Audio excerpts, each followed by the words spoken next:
Annabel Rama, nangagalaiti sa galit at may ilalabas na impormasyon sa mga netizens.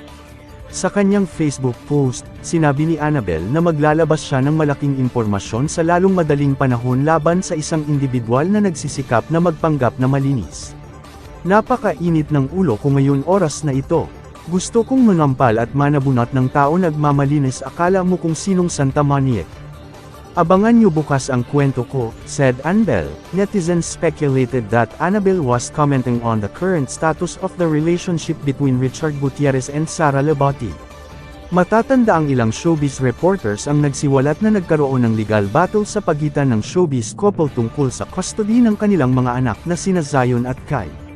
Kalat na po ang kwentong ito at nakarating din po sa amin, na mukhang magkakatuluyan na po ang pagsasampa ng reklamo o kaso ni Richard Gutierrez para sa child custody, veteran columnist Christy Furman said.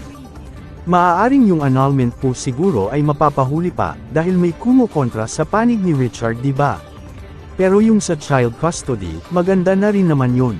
Kung sa kanyang palagay at kanyang pagtimpla ay hindi masyadong nabibigyan ni Sara Laboti ng atensyon sa kanilang mga anak, mas maganda kung nasa kanya, hindi ba?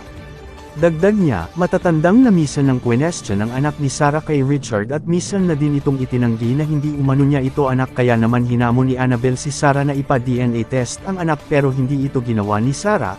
Ayon pa kay Sara, wala siyang kailangan patunayan kung ayaw nila tanggapin edi wag, pero ngayon, nahiwalay na sila, gusto na umano ito makuha ang custody ng mga bata.